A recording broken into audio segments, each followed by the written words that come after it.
nitty candy. Oh man, because if you don't document it, Yup. that from the beginning without having, without stopping the phones just yet, or highlights for when a stranger comes, they can view my highlights, or it's like a little funnel, if you will. Yeah. My pin posts are for my strangers that come in and want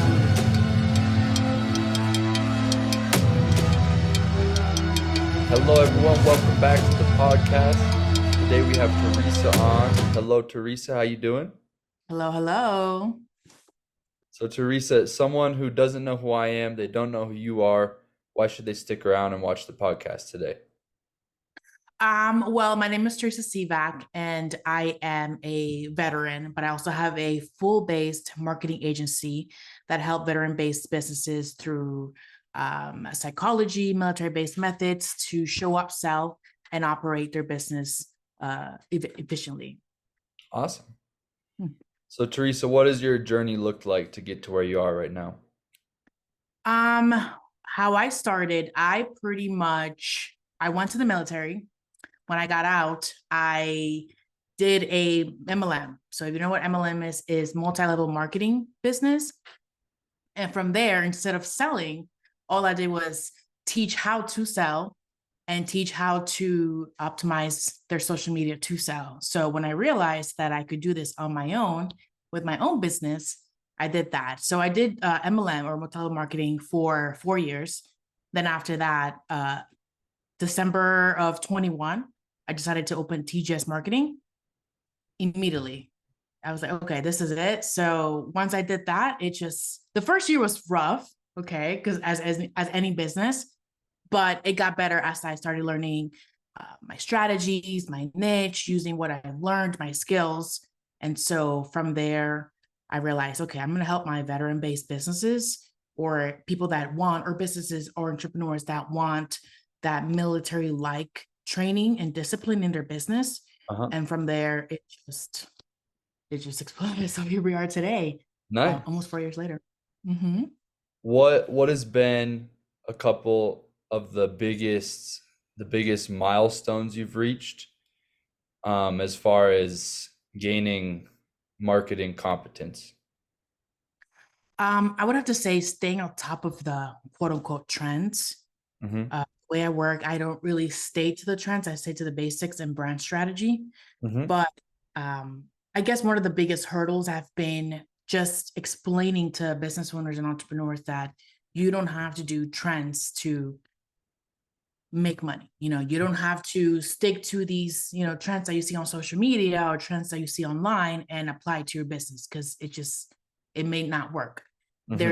There's a possibility that yes, but having that boundary, or that discipline, or that uh, baseline to start your business and have that foundation, I would go with brand strategy. But that has been one of the biggest things, to just explain to people in general that no, you don't need to do this, you don't need to do that. Whatever you see in marketing, Yeah.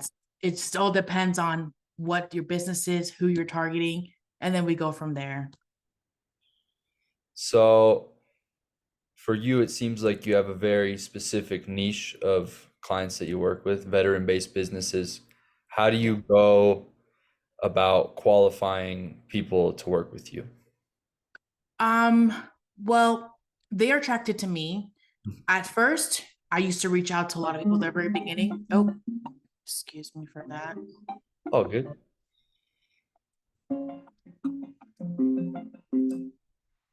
Okay. I should have put my okay. Um, so when they are attracted to me through my content and how I talk and how I speak and how do I deliver my message, that's how they are attracted to me. That's how pretty much I qualify themselves.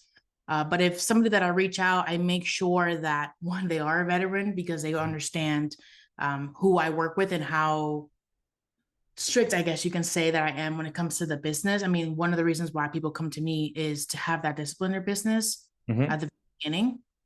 But it all takes how they're attracted through my content, and they qualify themselves pretty much.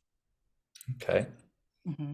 So I met you through Instagram. Is there any other major places where you're at?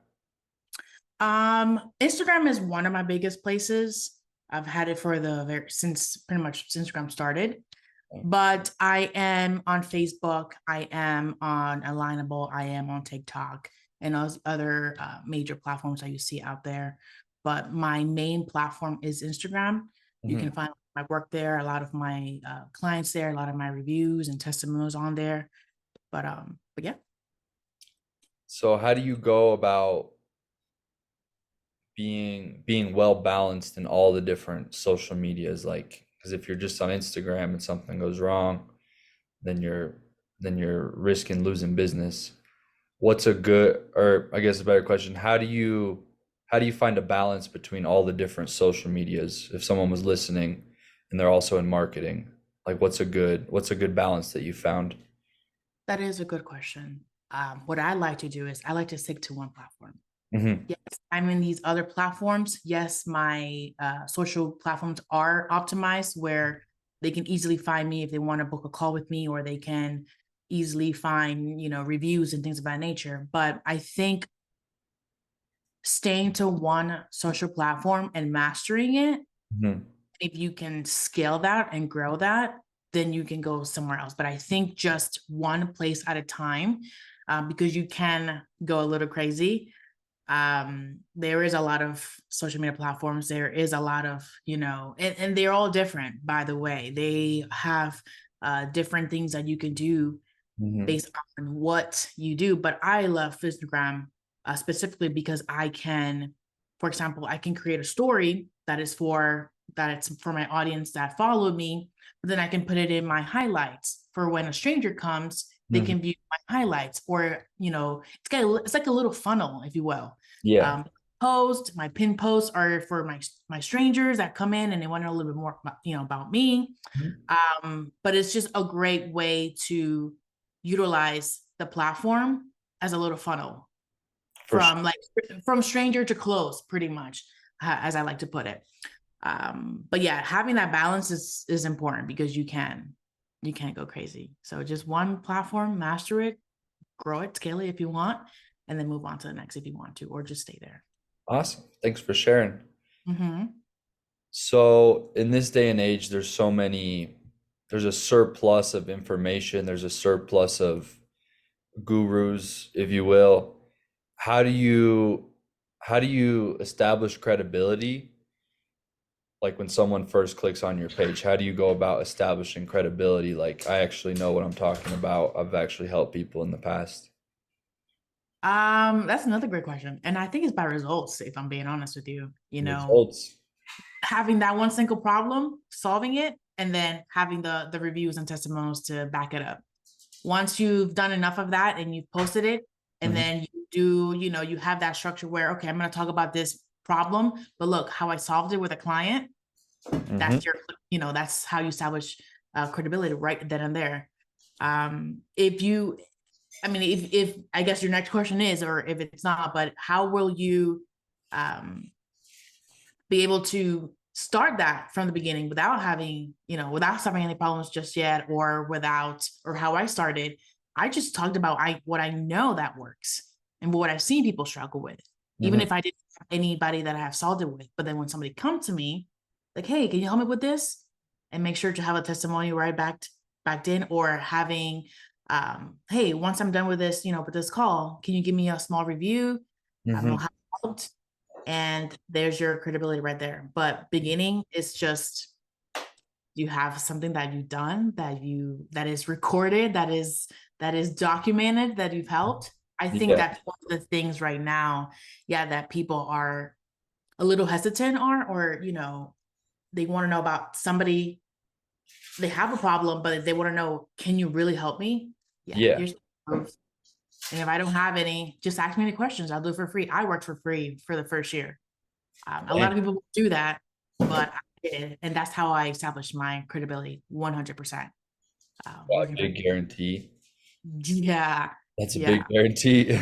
yeah, but it worked. It I worked because bet. I knew. I was like, you know what? I'm gonna solve one problem. I'm just gonna do that, and after that, it's just gonna come because I already knew it was just gonna come. But working for free, it's a little like what's that word? Um, you could hesitate a little bit. I'm like, man, I don't know if I want to do that, Hmm. but I recommend it. I mean, it's my opinion, but I recommend it. I did it, and here we are. So Yeah, that it's seems like a great strategy for building a career, not just going for a sale. Like I'll work for free for a year and you can see how much I can help you. And then we could yeah. talk about payment. Yeah. And the only way that ever happened is because I saw the vision too. Because I'm like, I Mhm. already knew, like, man, if I start charging people $800 for, I don't know, an hour and a half, first of all, to give like $800 to somebody, that's tough. That's Okay. tough. $800 That's worth of tough. value. Yeah. Yeah. Yeah. But I was like, you know what? I'll do it for free. And if it worked, you can pay me. That's how it worked. And it worked. I was like, crap, but it worked. So That's yeah. awesome. That's super unique strategy.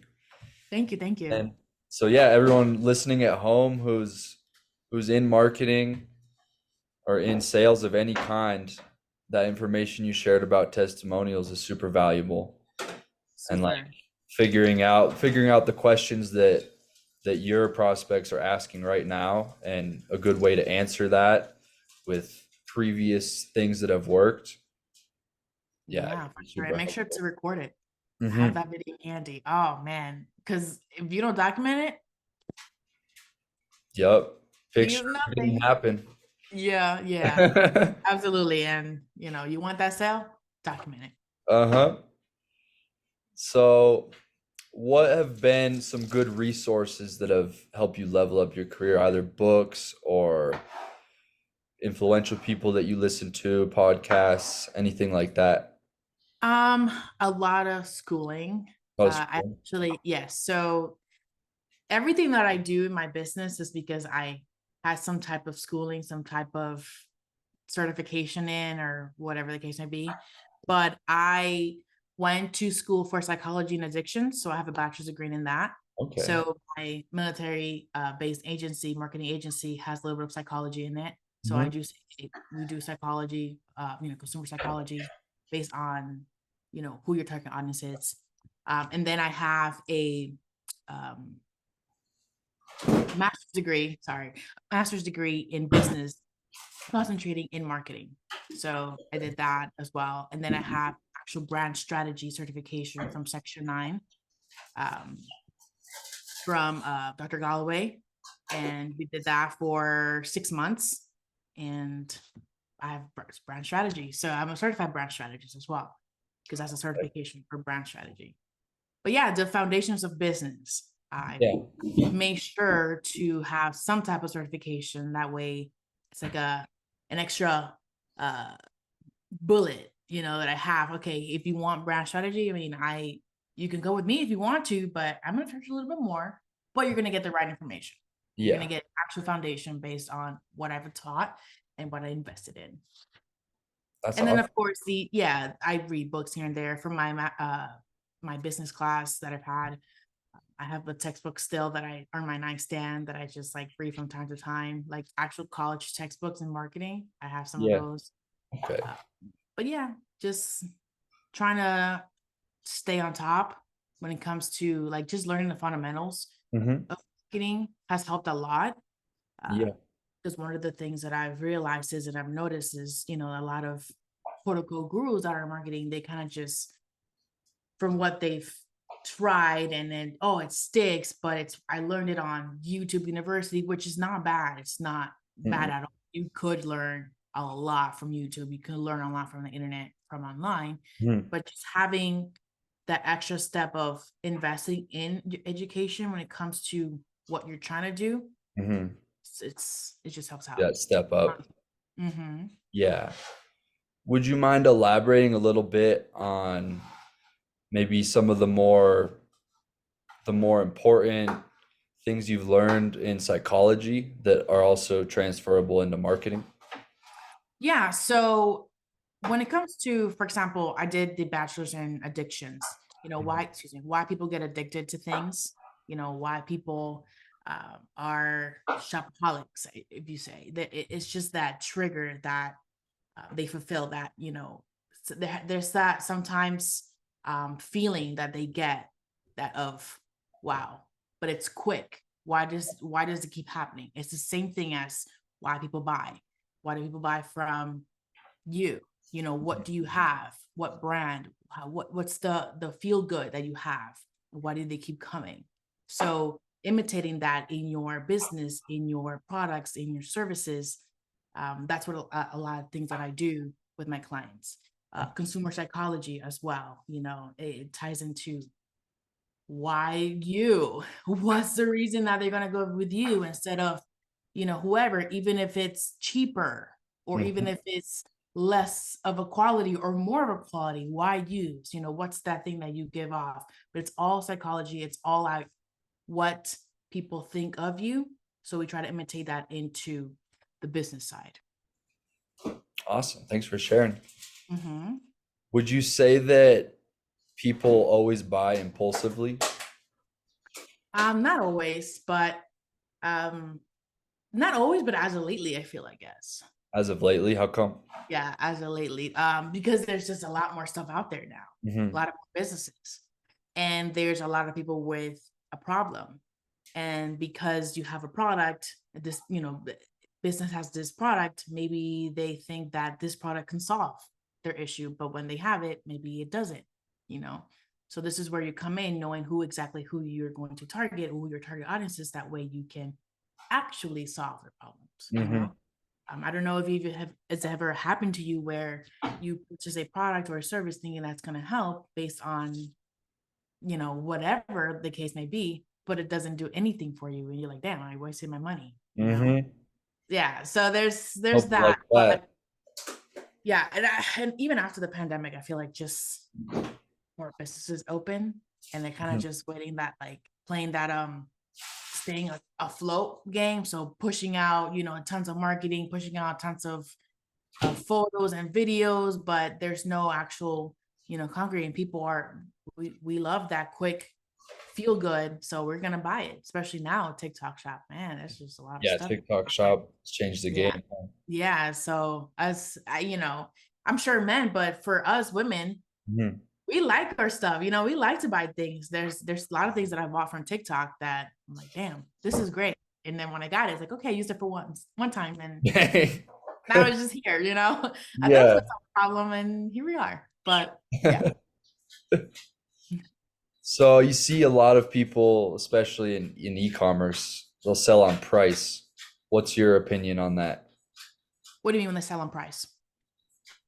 Buy now, limited inventory sale, 20% off, So that kind of marketing that you see in advertising. yeah, like, what's your question when it comes to that? So like for me, when I see that, my opinion on it is that it lowers the perceived value of your service or product. Mm-hmm. But then I've talked to other people where they swear by it. Mm-hmm. What's your opinion on selling on price or discount? I get what you're saying. Hmm. And there's a time, I would say there's a time and place for everything. Hmm. A business that does that too much will lower their perceived value. Hmm. Correct. So I don't swear by it so much, but there's like, if you have a sale, yes, great, you know, limited time, you know, I've done that a couple times. Yeah. But businesses that do it all the time, now you're going to consider cheap. Hmm. Yes. So I do agree. And that's all psychology, by the way, too. Like, you know, how you things are perceived. And they people are going to buy it, yes. But for example, there's gonna be people that are just gonna wait for your sale. But Hmm. when you don't want to lower your price anymore because it's now expensive for you, you're not gonna get that much buyers. Versus you started from the very beginning saying, okay, this is my price, but we're going to be doing a few sales a year. That's it. You Hmm. know, not every day, like buy now, only 12.99, you know, when it Yeah, used to be 50.99 or whatever the case may be. You're going to get that for sure. for sure. So yeah, once a business does that once, they're gonna have to keep going because they've put themselves in that hole. Hmm. I'd agree with that. Yeah. And I was reading something recently that all successful businesses they're in the business of retaining customers, and unsuccessful businesses are constantly in the business of trying to get new customers. So you mentioned your 1 year your 1 year guarantee. What other strategies do you find really help you to retain customers? So funny story. I actually in my marketing agency, we switched into memberships now, memberships and subscriptions to retain those happy customers because we have happy customers. Hmm. But okay, now what more as a marketing agency can we do? They already got a website, let's say they already got, their structured business. Okay, then Hmm. what's next, right? So just whatever article that was, I agree with it. There are some businesses that are just new customers, new customers. And while that's great, but is it sustainable? Hmm. Having a new customer and keeping them for longer. And how you're going to do that? Hmm. Subscriptions, memberships, things, retainers that are going to last, 3, 6, 9, 12 months, 24 months. So yeah, my take is if you're a second year business per se, Hmm. and you are just trying to get new customers because your numbers or your profits are low, I think about sticking with the customers that you have currently and what you serve them Hmm. on a monthly basis that you can keep them paying you an amount, you know, Hmm. versus you like fighting for your life to get a new client all the time. Yeah, Oh my gosh, that's draining. it's training. Yeah, That's draining for sure. man. So here, just 1 second. Hmm.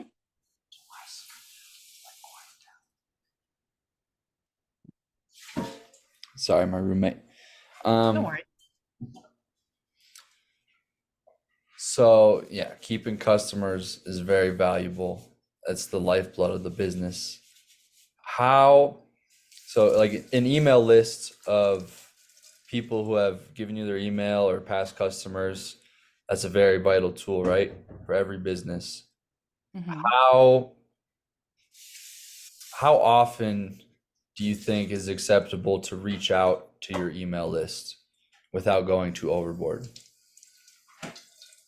Um, how often to reach out with like new products, new services, or just saying hello? Like you, for both, like would it be appropriate to send out an email for every holiday, just reminding them Okay. that you're there, or maybe once a I month, okay. like Yeah. offering services? Like what's your take on that? Well, what we do once a week. Once a And week? yeah, once a week. And I know a lot of people in marketing too that do it like every 30 days or, maybe 3, 4 times a week or 50 times a month. Um, I wouldn't recommend it because everybody's getting a bunch of emails all the time. And so doing that you know, times a week, I mean, I'm gonna unsubscribe. I'm sorry. Like I Yeah. can't have stuff going on. But once a week, so pop hello, give me a valuable tip, something that could help me. Yeah, I'm like, yeah, for sure. I'll keep that. Do you offer your services in every email, or are some just purely value based? Um, I don't offer my service all the time, but I do have a link there that you can. You have a link there every time. Okay. Yeah. I mean, I think it's healthy to have a link there. I mean, Uh-huh. I completely just not have anything. Yeah. Hmm. Right on. Yeah. Is there anything that you're excited for, you're looking forward to in the summer? Um, yeah, just getting, more customers, but also just nurturing the ones that I have and that we have and just make them happy. Um, there's a lot of businesses that are, oh, let's scale, scale, scale. But I think just nurturing who you have, you're gonna grow. Hmm. I'm a testament of that. I've been doing this since 21, officially, but unofficially, I've been doing it since 2017. And I realized that just people that you have that know you, that are with you, if you keep nurturing them, they will go above and beyond for you. They'll get you people. They'll Yeah. get people. Versus you just like, okay, thank you for your service, or thank you, for whatever. Now I'm gonna get a new client and just leaving them in the back burner. You'll get new clients, trust me, if you just nurture them all the time. And all the time, it means like that email, once in a while, popping up like, hey, how are you? Handwritten notes. I do a lot of handwritten notes. That's one of my strategies that has worked very well, because like, oh wow, this is actually handwritten and it's That and personal touch. yeah, some of the things that imagine a branch is writing you, like the CEO or the founder or the owner writing you a handle of a product that you purchase. I mean, that's pretty dope, I feel like, That's pretty dope. Yeah. yeah, a lot of my clients are like, man, that's crazy. And then they will post it on their Instagram, and guess what? Here we are.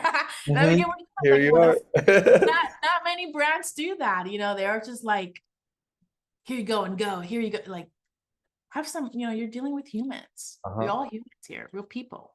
We love to be felt like we're loved and we're needed and we are heard and listened to and all that. So that's a good way. Well, thank you so much, Teresa. It's been a pleasure having you on the podcast today. Awesome. The pleasure is mine. Thank you for having me. Yeah. Hope everyone at home learned a lot, and we'll see you next week. All right. Bye bye.